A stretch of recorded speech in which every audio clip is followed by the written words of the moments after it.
Shout out to Squarespace for sponsoring this video. I can't wait to tell you about the deal they're offering, so stay tuned. This week on my Deck News Roundup, Steam Deck won the best gaming hardware of the year, and I think this is a good opportunity for me to give you 4 reasons why it was such an amazing year for the Steam Deck and for PC gamers. But also there are some big updates for us to discuss this week, so let's get into it.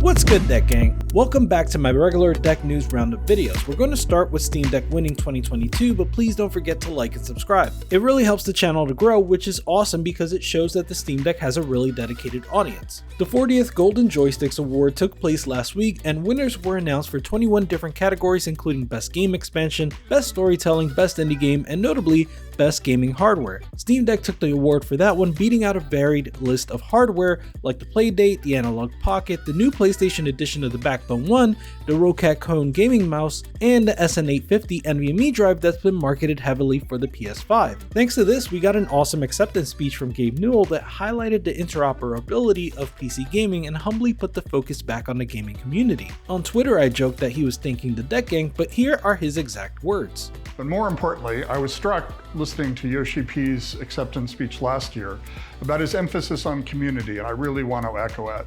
If we didn't have that gaming community behind us, driving the entire industry forward, products like Steam Deck wouldn't be possible.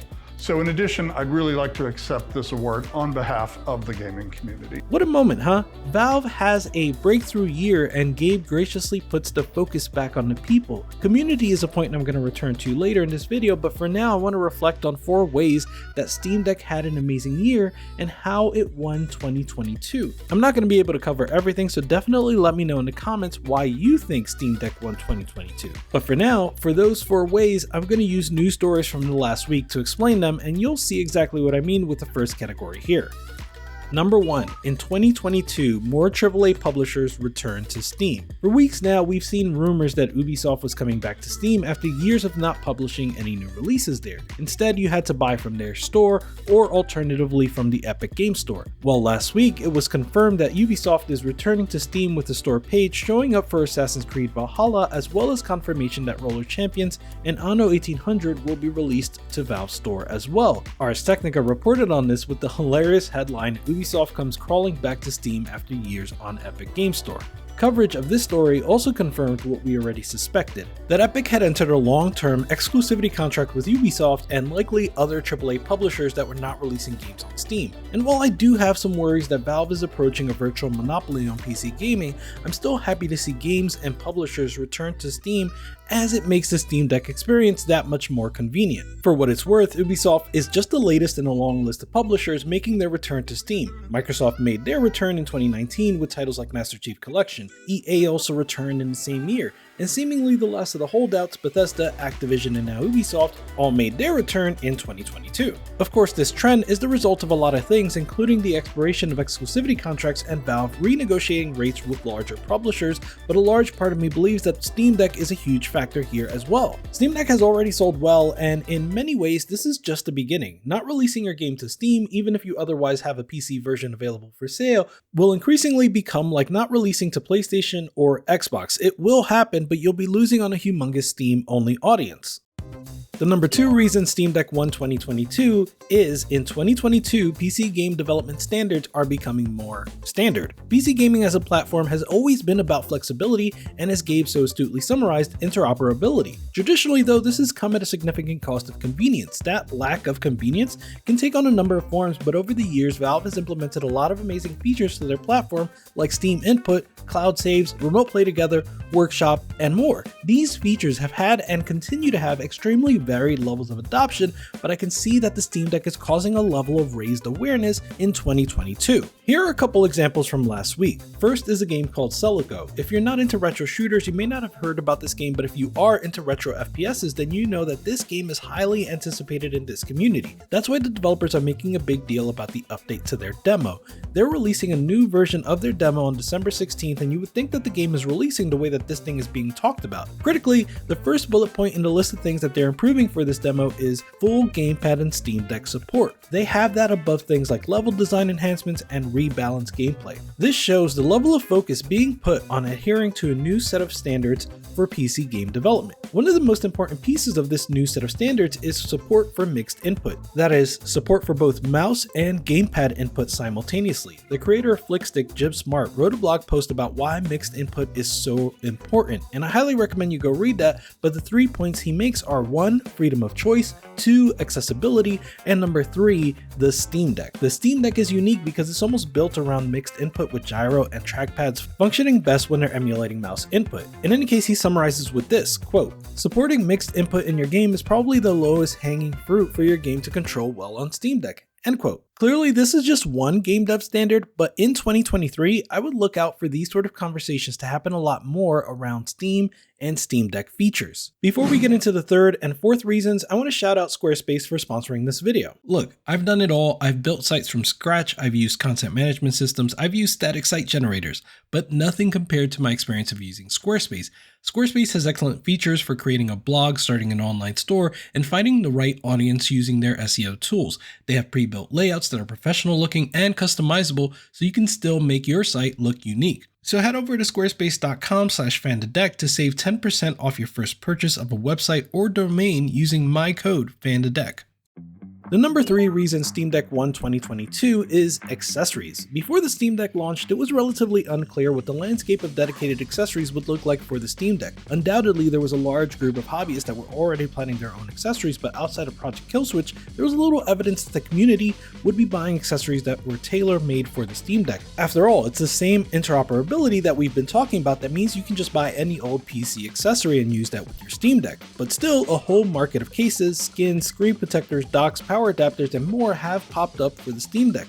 I already mentioned Killswitch, but yeah, that remains one of the more popular accessories for the Steam Deck even after having to go back to the drawing board. On that note, Dbrand did make a post on Reddit detailing all of the updates being made to Project Killswitch, and they sound phenomenal. As you may remember, they had to scrap the magnetic attachment system, and they are now going with a mechanical interlock design shown here. The new kickstand also has slots for microSD cards, and that's a nice addition. Finally, they introduced a dock adapter kit, which makes the case more compatible with Valve's docking station. It comes with a base that allows it to seat more squarely in the dock and a USB-C extender that allows the device to actually be plugged in. Those that already received the Killswitch will get this dock adapter kit for free. Similarly, JSOX announced their own dock adapter. They're selling this for $16, but it's available for pre-order at $3 off. Once again, this looks like a high quality material, but I'll let you know what I think once I get to try it for myself. I'm leaving links to both the Killswitch and this item in the description, but the point is that there's a very healthy ecosystem surrounding the Steam Deck. That's a good sign for the platform, and it's a little uncharacteristic when it comes to PC gaming components.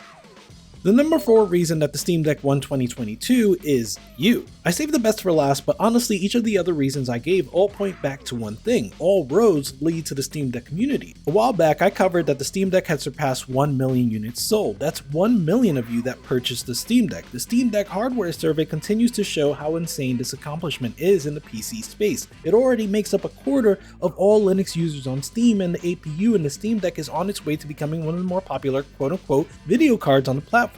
Up until recently, I hadn't seen any confirmation from Valve themselves, but a former Valve employee replied to the Fox on Mastodon and said it's officially over 1 million now. And it appears that Valve is celebrating this announcement with a Steam Deck cake that says 1 million on it. As my friend Moore said, this is the most Valve way to announce such a milestone. Just amazing. But yeah, that was you. That was us, the Steam Deck community, the Steam Deck discords and subreddits, the developers of plugins and software targeted at the Steam Deck, the DIY makers of things like Steam Deck skins and universal battery mounts, the coverage from mainstream outlets like The Verge, Linus Tech Tips, and even the Wall Street Journal. Not to mention all of the YouTube channels that have come about and almost entirely focused on the Steam Deck as a platform. The excitement is real, and like Gabe said, I think the Steam Deck community are a pivotal reason that the Steam Deck won 2022. So cheers to you and cheers to us. The cake was not a lie, and we've each earned a slice. But that's just me. What do you think? Did the Steam Deck win 2022,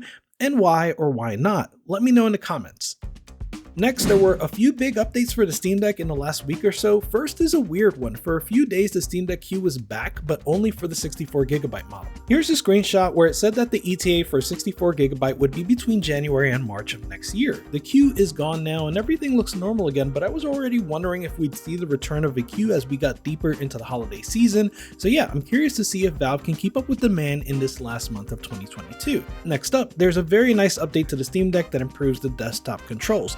This update adds a toggle that allows you to switch between traditional desktop controls and normal gamepad controls by holding the start button. This is helpful, of course, so that you can navigate the desktop but then launch a game and easily switch to game controls. Also in Steam Deck updates, there's a new flavor of Proton called Proton Next. This seemed to cause a bit of confusion, but I think Steam Deck HQ summarized it best. As they said, it sort of sits in between Proton Experimental and Proton Stable, and it focuses more on containing the next stable update rather than a constant experimental testing ground. Currently, Proton Next already contains fixes for notable games like Red Dead Redemption 2, Spider-Man Remastered, Batman Arkham City, and GTA 5, so feel free to try Proton Next if you want to get the latest compatibility layer for a given game. Finally, in big updates for the Steam Deck, Gaming on Linux is reporting that the Heroic Launcher has a big update in beta. This is version 2.5.0 beta 3, and it contains nice new features like integration with How Long to Beat and better navigation with a gamepad. This is of course a beta, so there may still be issues, but it's worth a try for folks that want to see the latest updates. I have some really fun stuff for today's community spotlight. I have 2 Etsy shops that my friend Mosquito put me onto, and I have 2 fun Steam Deck videos. First up in Etsy shops are these custom 3D printed buttons for the Steam Deck. This shop is by Catbum, and they appear to be a star seller that normally sells keycaps, hence the name, so they definitely seem like a reputable shop for sure. I haven't tried them yet, but I like the look of these SNES style buttons. I'd also like to see some variations. I know some people that would love to install PlayStation style buttons. Anyway, if I get my hands on these, I'll let you know how it goes. Next up are thumbstick grips. Once again, this is another star seller and looks to be a reputable shop. Over 2,500 sales, 519 reviews, virtually all of them are 5 stars. Anyway, these grips only cover the outer edge but are colored and can make a nice way to personalize your Steam Deck. The texture on these grips look a little rough, but that could be good. They're advertised as fully functional capacitive touch, and in fact the maker created these to make sure they could still use gyro capabilities when other grips were falling short of what they were looking for. I wonder how they'll work for me with flick sticks, so I'll be sure to test that if I end up getting a pair of these. And next I'd like to highlight a video from my friend Mikhail Casanova. He recently got the Gundam skin from Popskin and posted his impressions in this video. I think this skin looks absolutely gorgeous, so it's cool to see Mikhail get one of these. And the last community spotlight relates to the next segment, so I'll just talk about it there. Evil West launched last week and I've been playing a ton of it on the Steam Deck both in handheld mode and docked. The first day or two was very rough with severe stuttering, especially when encountering new areas or new enemies or when there's a lot happening on screen. Naturally, that sounds like shader compilation causing issues, so I tried a bunch of things, but honestly the problem kind of subsided within a few days. I think Valve's shader cache updates caught up to my play and really helped reduce the number of stutters in the game. I played mostly on default settings, everything on medium except shadows, which I set to low, the internal resolution I set to 90%, and I had FSR set to ultra quality. This seemed to work well with a 40Hz refresh rate and provided enough battery for over 3 hours of play. On that note, I also want to recommend this video from Gamedev Planet, which goes into his recommended settings. His are a lot like mine, but he also tried Proton GE 7-41, which helped his frame time a lot, so that's a really good call out. In any case, he gives a lot of detail, but in a really concise and digestible format, so I highly recommend that video. As for the game itself, it's gotten somewhat mixed reviews. On Steam, it sits at mostly positive, with 78% of the reviews being a recommend. I can see why the reviews have been mixed, but I am loving it. It's very much a PS360 era game with corridor shooter level design.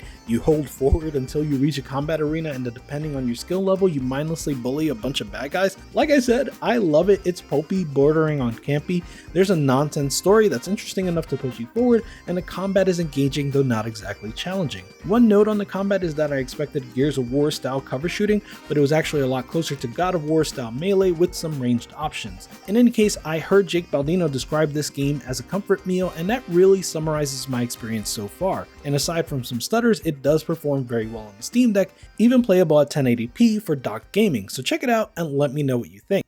Deck Gang out. Goodbye!